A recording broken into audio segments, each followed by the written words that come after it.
Baik, kembali saya bertanya kepada Pak Semi. Pak Semi, langkah Kominfo selain men-take down video ini, sementara kalau sebelumnya kan sudah banyak tuh masyarakat kita yang menghujat, mengecam Malaysia karena dianggap membuat video itu. Padahal ternyata yang buat adalah warga kita sendiri. Apa langkah dari Kominfo? Mengklarifikasi atau seperti apa?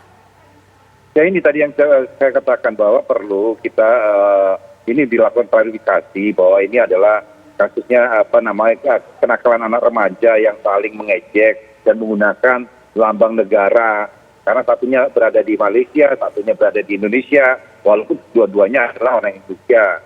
Nah mudah-mudahan itu kasusnya adalah itu. Nah tadi pagi kemarin juga kami menangani satu kasus juga.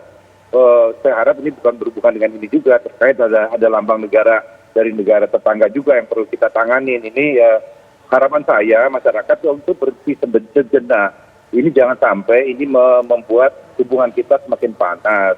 Biarkan polisi bekerja dulu dan kami juga akan bekerja untuk membersihkan dari konten-konten yang bisa menimbulkan ketegangan di antara kedua negara. Baik, sekarang saya ke Ibu Retno. Bu Retno, bagaimana KPI melihat bahwa mungkin ini bukan kenakalan, KPAI melihat bahwa ini bukan kenakalan remaja biasa karena mereka saling mengejek tapi menyangkut pautkan hubungan antara dua negara. Bu Retno, bagaimana?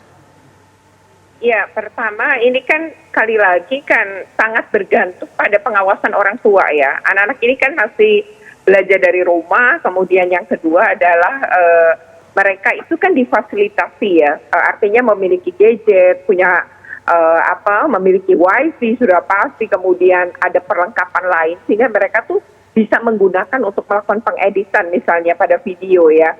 Nah kalau melihat ini sebenarnya kesalahan seorang anak juga tidak berdiri sendiri dan bagaimana kemudian anak ini memilih lagu Indonesia Raya misalnya ya, itu kan artinya ada ketidaktahuan di dia bahwa ia ada peraturan perundangan yang justru sangat berbahaya ketika dia menggunakan gitu ya. Nah ini sekali lagi memang kalau bagi kami KPAI tentu ini kan perlu didalami dan tadi polisi juga menyatakan akan menggunakan sistem peradilan pidana anak, akan juga melakukan undang-undang perlindungan anak gitu ya. Proses ini sudah mengikuti itu. Ya, kalau misalnya ini bukan kesalahan remaja murni sendiri karena ada faktor kesalahan orang tua, itu artinya proses hukum ini perlu ada pendampingan karena kasihan bagi remaja tersebut. Mereka tidak tahu bahwa dampaknya akan semasif ini. Iya, tentu saja harus didampingi ya. Selama proses, kan awalnya di Mapolres Cianjur itu pun didampingi orang tua, dibawa ke Jakarta pun juga dengan orang tua. Dan biasanya anak-anak berhadapan dengan hukum seperti ini, dia akan dititipkan Mbak kepada balai rehabilitasi ya. Dalam hal ini biasanya kalau di Jakarta itu adalah menggunakan Handayani yang milik Kementerian Sosial.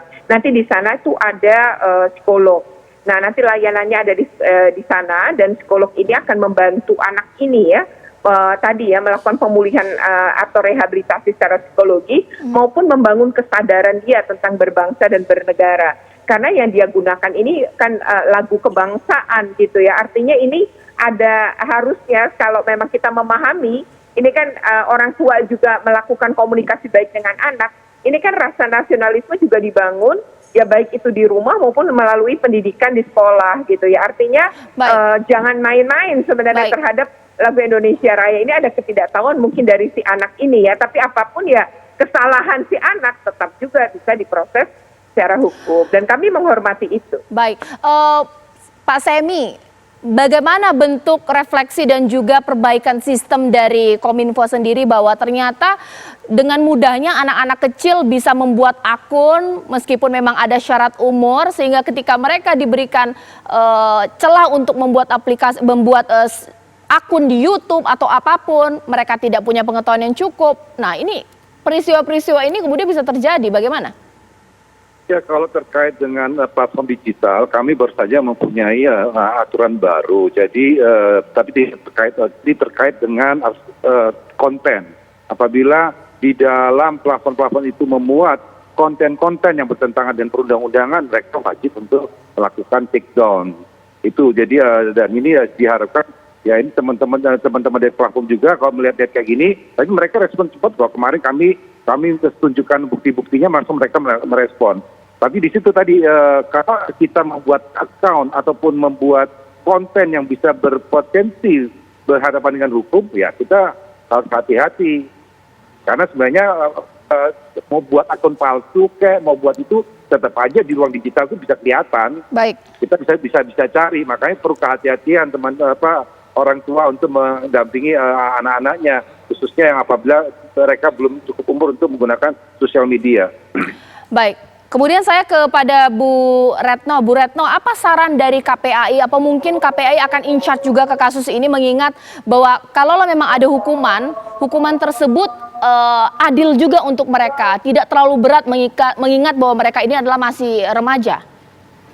Ya, kalau berdasarkan Undang-Undang 11 tahun 2012 tentang sistem peradilan pidana anak, memang kalau anak berhadapan dengan hukum, dia menjadi pelaku pidana, tuntutannya memang separuh dari orang dewasa ya Mbak. Artinya memang kalau di dalam peraturan perundangannya mungkin Pak Semi lebih paham gitu ya, berapa sih sebenarnya ini dituntut gitu ya, itu di Undang-Undang ITE maupun di dalam undang-undang yang mengatur tentang lagu kebangsaan, bendera dan lambang negara, itu nanti ketika dituntut, memang untuk seorang anak itu ketika dia masih anak berhadapan dengan hukum seperti ini itu separuh ya tuntutannya. Yang kedua adalah tadi, kalau memang ini masih yang penting kan sebenarnya ke belakangnya seperti apa. Kalau proses hukum dilakukan oke, tapi anak ini tetap punya hak ya. Artinya sebagai seorang anak, dia itu diberikan tetap hak-haknya dia, mulai dari hak atas pendidikan, hak dia untuk mendapatkan rehabilitasi secara psikologi dan lain-lain, itu hak yang harus dipenuhi, dan tentu KPAI akan memastikan bahwa anak ini akan mendapatkan hak-hak itu. Baik, terakhir saya ke Pak Semi. Pak Semi, himbauan dan juga penegasan dari Kominfo, apa sanksi yang dikenakan bagi masyarakat yang mungkin per hari ini masih berupaya untuk mengunggah video ini, masih menghasut bahwa pelaku adalah masyarakat Malaysia, seperti apa? Itu pertama, penyebaran sebuah konten yang melanggar perundang-undangan juga dapat dikenakan sanksi pidana.